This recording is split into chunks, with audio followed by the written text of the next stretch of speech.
Hello and welcome, my name's Matt Finnegan and you're watching another Soccer Insight betting preview.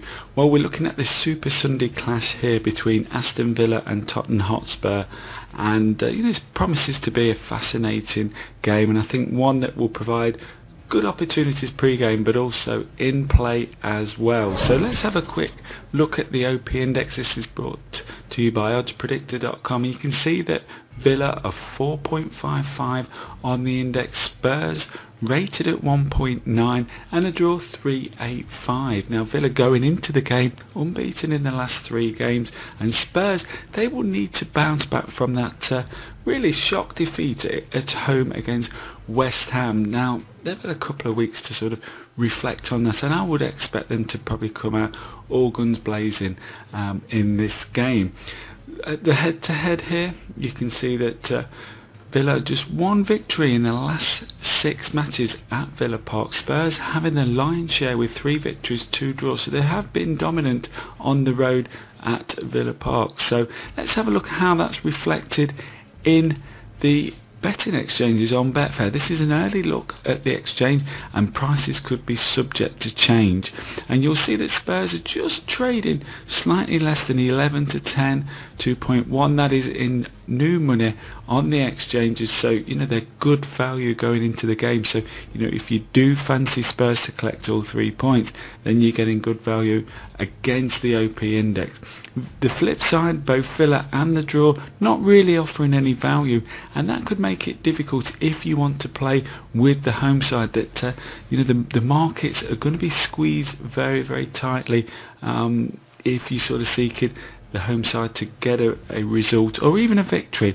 So let's have a look at 1 or 2 possible options if you fancy Villa to get a result or even a win. Well, they offer no value, okay, at sort of 3 to 1, 4.0, 4.2 on the exchanges, and this obviously can be subject to change, and it's going to take a bit of a steam on Spurs before you're going to get close to the OP index sort of price. And probably your best option, if you feel that the home side would win, it might be the sort of the 5 to 1, 6.0 in the winning margin markets, and I'll cover the margin markets in greater detail in a minute, but that could be an option. One speculative bet, you could have Villa to win either half. If you could get 11 to 8, 2.38 on that happening, I think you're getting fair value, as close as you can, but it's going to be difficult to get that value on Villa because of the price. We're at 7 to 2 on the index price, 3 to 1, and it's going to be very, very difficult to get close to these prices that I'm suggesting that there need to be before you sort of consider that option. But that's a speculative bet. Villa to win either half. They are in good form. Spurs do start the games slow, and have done all season, so that could be an option there. And finally, in the Asian handicap, you would need at least 10 to 11, 1.91, if not a little bit better. But I don't think you would get better. But if you could get close to that price on 0.5 goals, and basically that bet is you lose if Spurs win. So ideally you would want slightly better than that, but I don't think you're going to get it because of the Villa price. So again, it's one of those sort of things, is you pay your money, you take the chance, but you're struggling to get any value out of Villa, and it may pay you in this game, if you fancy Villa to do well, just to look at some of the goals options rather than trying to predict a winner in this game. Let's have a look on the flip side of the coin.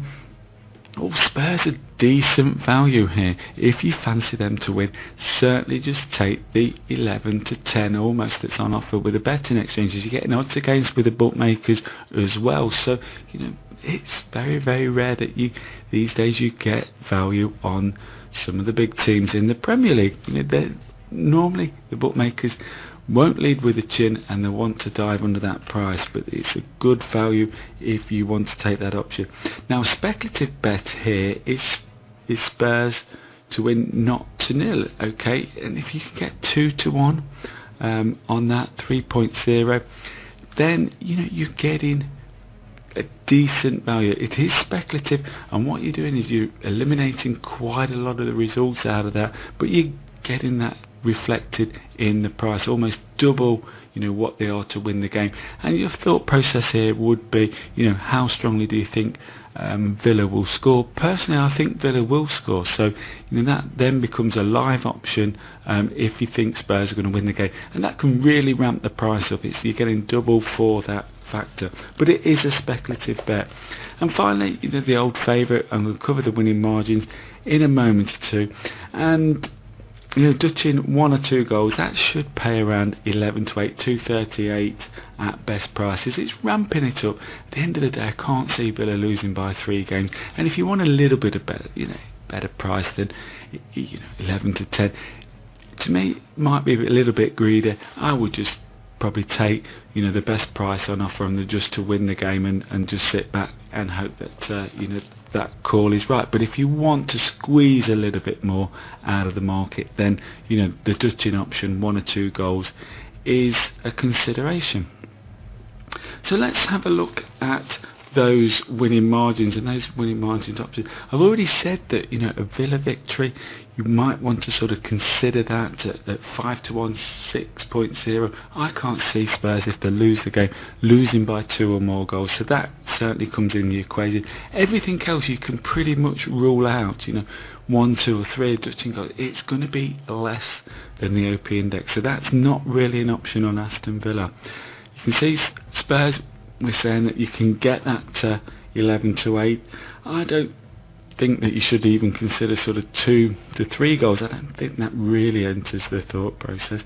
And again, 3.8 could be a possibility, and you could even Dutch Aston Villa and Spurs, either of those teams, to win by 1 goal. You're going to get a nice odds against. Again, that's going to be roughly around about the 11 to 8 shot at those sort of prices, so that could be a live option there.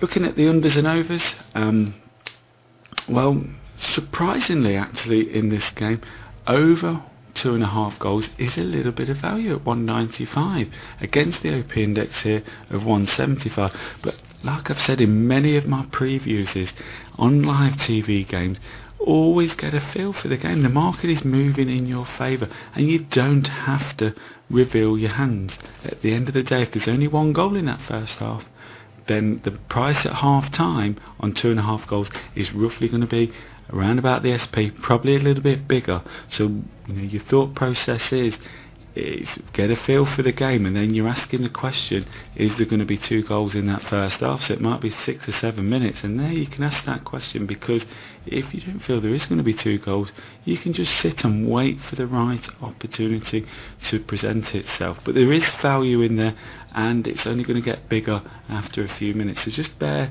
that in mind. Lots of goals, over 4.5 goals, that's good value there at 7.5. A little bit sort of speculative, but I think the main one that you will be playing with, if you're going to consider the overs and unders, is that 2.5 goals, and you're getting value. So get a feel for the game, that's my advice, and then play your hand there. Finally, to sort of finish this preview, we'll look at some of the in-play stats here. Now, matches 0-0 at 25 minutes, there's a 44.44% chance of a goal before half time. So if you're looking to play in the first half over 0.5 goals, you're going to need odds against. If you're going to be laying 0-0 in the half time market, then you're going to need to be laying odds on. It's as simple as that, okay? And that really is probably not going to happen around about that if the game is a little bit open, but you could possibly get that. So it's going to be right borderline on the actual sort of price, the break-even sort of price there. So it really depends on your match reading skills there. In this game, there's just a 71% chance of a goal being scored in that middle 45 minutes, 25 to 70 minutes. But if that happens, it's a 4 in 5 game chance that it's going to bring more goals. Now, I'm not talking games 0-0 here, I'm talking any games. There could be a goal before that 25 minutes and the game really opens up. But it's just bearing in mind, if you want to sort of play these markets. Chances are in this game, around 25 minutes, over 1.5 goals. That's likely to be sort of getting close to sort of 170, 165, 170 in there. So it's almost a 4 to 6 shot. That's the sort of benchmark that you should be sort of considering with that, and it's a high percentage of a goal. Finally, it's a 56.67 chance the last goal of the match coming after 65 minutes. You need to be backing at 176 or above. Now you'll probably get around even money here that the last goal of the game will be after 73 minutes. A profile like this game, you will get even money. You're not necessarily going to get close to sort of 176, I wouldn't have thought, at 65 minutes. So you're almost getting a possible odd chance there at even money at 73. The market on the exchanges will be under that. So just something to sort of think about there. Well, that's it. I hope you found this preview informative. Look out for other previews this week. Still got the Crystal Palace versus Fulham to get stuck into on Monday. That's it from me. My name's Matt Finnegan. Thanks for watching, and bye for now.